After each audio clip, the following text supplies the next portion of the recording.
ओम नमो भगवते वासुदेवाय। श्रीमद्भागवत माहात्म्ये अथ पंचमोऽध्यायः। सूत उवाच पितर्युपरते तेन जननी ताडिता भृशं क्व वित्तं तिष्ठति ब्रूहि हनिष्ये लत्तया न चेत्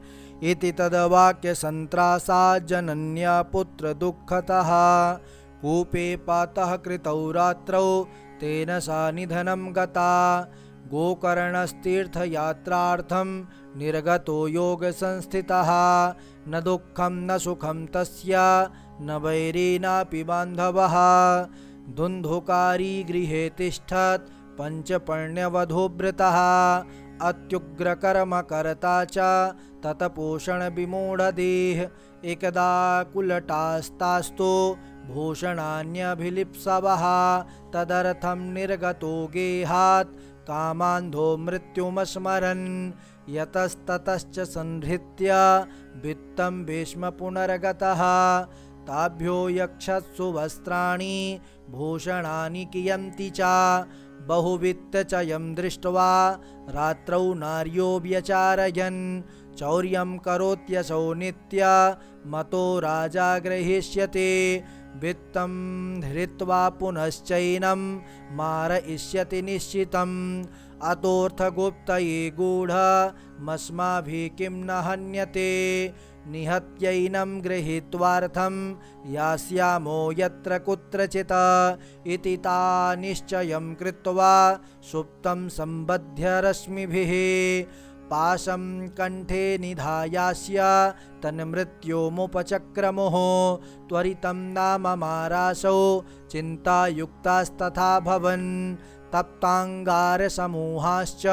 तन्मुखे हि विचिक्षुपुः अग्निज्वालातिदुःखेन व्याकुलो निधनं गतः तं देहं मुमुचुर्गर्ते प्रायः साहसिकाः स्त्रियः न ज्ञातं तद्रहस्यं तु केनापीदं तथैव च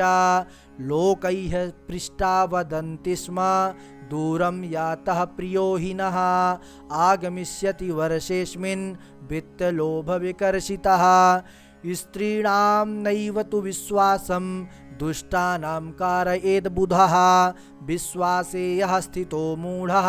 सा दुःखैः परिभूयते सुधामयं वचो यासां कामिनां रसवर्धनं हृदयं क्षुरदाराभं प्रियः को नाम योषिताम् संहृत्य वित्तं तायाताः कुलटा बहुभर्त्रिकाः धुन्धुकारी बभूवाथ महान् प्रेतकुकर्मतः वात्यारूपधरो नित्यं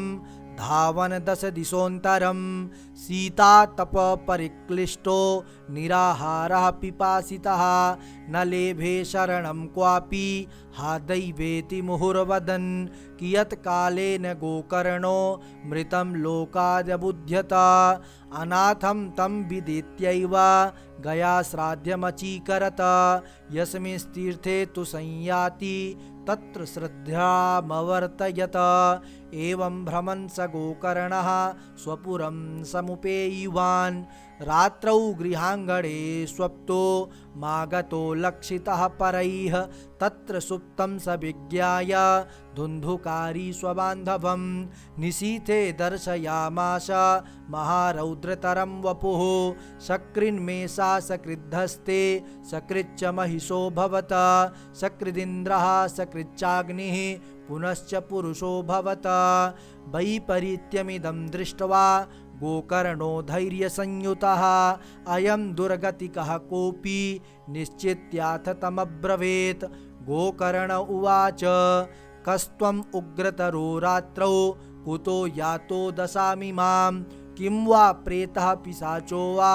राक्षसोऽसीति संसनः सूत उवाच एवं पृष्टस्तदा तेन रुरोदोच्चैः पुनः पुनः असक्तो वचनोच्चारे संज्ञामात्रं चकारः ततोऽञ्जलौ जलं कृत्वा गोकर्णस्तमुदैरयत ततः सेकः तपापोऽसौ प्रवक्तुमुपचक्रमे प्रेत उवाच अहं भ्राता त्वदीयोऽस्मि धुन्धुकारीति नामतः स्वकीयेनैव दोषेण ब्रह्मत्वं नासितं मया कर्मणो नास्ति संख्या मे महाज्ञाने विवर्तिनः लोकानां हिंसकः सोऽहं श्रीभिः दुःखेन मारितः अतः प्रेतत्वमापन्नो दुर्दशां च वहाम्यहं वाताहारेण जीवामि दैवाधीनफलोदयात् अहो बन्धो कृपासिन्धो भ्रातर्मामाशु मोचय गोकर्णो वचनं श्रुत्वा तस्मै वाक्यमथाब्रवीत् गोकर्ण उवाच त्वदर्थं तु गयापिण्डो मया दत्तो विधानतः तत्कथं नैव मुक्तोऽसि ममाश्चर्यमिदं महत् गया श्राद्धान्न मुक्तिश्चेद् उपायो न परस्त्विह किं विधेयं मया प्रेत तत्त्वं वद सविस्तरम् प्रेत उवाच गया श्राद्धसतेनापि मुक्तिर्मे न भविष्यति उपायमपरं कञ्चित् त्वं विचारय साम्प्रतम् इति तद्वाक्यमाकर्ण्य गोकर्णो विस्मयं गतः शतश्राद्धैर्न मुक्तिश्चेद् असाध्यं मोचनं तव इदानीं तु निजं स्थान मा तिष्ठ प्रेतनिर्भयः त्वन्मुक्तिसाधकं किञ्चिद् आचरिष्ये विचार्य च धुन्धुकारी निजस्थानं तेनादिष्टस्ततो गतः गोकर्णश्चिन्तयामास तां रात्रिं न तदध्यगात् प्रातस्तमागतं दृष्ट्वा लोकाः प्रीत्या समागताः तत्सर्वं कथितं तेन यज्जातं च यथा निशि विद्वांसो योगनिष्ठाश्च ज्ञानिनो ब्रह्मवादिनः तन्मुक्तिं नैव ते पश्यन्तः शास्त्रसञ्चयान् ततः सर्वैः सूर्यवाक्यं तन्मुक्तौ स्थापितं परं गोकर्णः स्तम्भनं चक्रे सूर्यवेगस्य वै तदा तुभ्यं नमो जगत्साक्षिन् ब्रूहि मे मुक्तिहेतुकम् तच्छ्रुत्वा दूरतः सूर्यः स्फुष्टमित्यभ्यभाषत श्रीमद्भागवतान्मुक्तिः सप्ताहं वाचनं कुरु इति सूर्यवचः सर्वैर्धर्मरूपं तु विश्रुतं सर्वे ब्रुवन् प्रयत्नेन कर्तव्यं सुकरं त्विदं गोकर्णो निश्चयं कृत्वा वाचनार्थं प्रवर्तितः तत्र संश्रवणार्थाय देशग्रामा जनाययोः पंगबन्ध वृद्धमन्दाश्च तेऽपि पापक्षयाय वै समाजस्तु महान् जातो देवविस्मयकारकः यदैवासनमास्थाय गोकर्णो कथयत् कथां स प्रेतोऽपि तदा यातः स्थानं पश्यन्नितस्ततः सप्तग्रन्थियुतं तत्र पश्यत कीचकमुच्छ्रितम् तन्मूलछिद्रमाविश्य श्रवणार्थं स्थितो ह्यसौ वातरूपी स्थितं कर्तुम् असक्तो वंशमाविशत वैष्णवं ब्राह्मणं मुख्यं श्रोतारं परिकल्प्य सः प्रथमस्कन्धतः स्पष्टम् आख्यानं धेनुजोऽकरोत् दिनान्ते रक्षिता गाथा तदा चित्रं बभूवः वंशैकग्रन्थिभेदोऽभूत् सशब्दं पश्यतां सतां द्वितीये तथा सायं द्वितीयग्रन्थिभेदनं तृतीये तथा सायं तृतीयग्रन्थिभेदनम् एवं सप्तदिनश्चैव सप्तग्रन्थिविभेदनं कृत्वा सा द्वादशस्कन्ध श्रवणात् प्रेततां जहौ दिव्यरूपधरो जातस् तुलसीदाममण्डितः पीतवासा घनश्यामो मुकुटिकुण्डलान्वितः ननाम भ्रातरं सद्यो गोकर्णमिति चाब्रवीत् त्वयाहं मोचितो बन्धो कृपया प्रेतकशमलात् धन्या भगवती वार्ता प्रेतपीडाविनाशिनी सप्ताहोऽपि तथा धन्यः कृष्णलोकफलप्रदः कंपन्ते सर्वपापानि सप्ताहश्रवणे स्थिते अस्माकं प्रलयं सद्यः कथा चेयं करिष्यते आर्द्रं शुष्कं लघुं स्थूलं वाङ्मनः कर्मभिः कृतं श्रवणं विदहेत् पापं पावकः समिधो यथा अस्मिन् वै भारते वर्षे शूरभिर्देव संसदे अकथा श्राविणां पुंसां निष्फलं जन्म कीर्तितम् किं मोहतो रक्षितेन सुपुष्टेन बलीयसा अध्रुवेण शरीरेण सुखशास्त्रकथां विना अस्थिस्तंभं स्नायुबद्धं मांसशोणितलेपितं चर्मावनद्धं दुर्गन्धं पात्रं मूत्रपुरीशयोः जराशोकविपाकार्तं रोगमन्दिरमातुरं दुष्पूरं दुर्धरं दुष्टं सदोषं क्षणभङ्गुरम् क्रमीबिडभस्म संज्ञान्तं शरीरमिति वर्णितम् अस्थिरेण स्थिरं कर्म कुतोऽयं साधयेन्न हि यत्प्रातः संस्कृतं चान्नं सायं तच्च विनश्यते तदीयरससम्पुष्टे काये का नाम नित्यता सप्ताहश्रवणाल्लोके प्राप्यते निकटे हरिः अतो दोष निवृत्त्यर्थ मितदेव हि साधनं बुद्बुदा इव तोयेषु मशका इव जन्तुषु जायन्ते मरणायैव कथा श्रवणवर्जिताः जडस्य शुष्कवंशस्य यत्र ग्रन्थिविभेदनं चित्रं किमु तदा चित्त ग्रन्थिभेदः कथाश्रवात् विद्यते हृदयग्रन्थे छिद्यन्ते सर्वसंशयाः क्षीयन्ते चास्य कर्माणि सप्ताहश्रवणे कृते संसारकर्दमालेप प्रक्षालन पटीयसि कथातीर्थे स्थिते चित्ते मुक्तिरेव बुधैः स्मृता एवं ब्रुवति वै तस्मिन् विमानामागमत्तदा वैकुण्ठवासिभिर्युक्तं प्रस्फुरद्दीप्तिमण्डलं सर्वेषां पश्यतां भेजे विमानं धुन्धलीसुतः विमाने वैष्णवान् वीक्ष्य गोकर्णो वाक्यमब्रवीत् गोकर्ण उवाच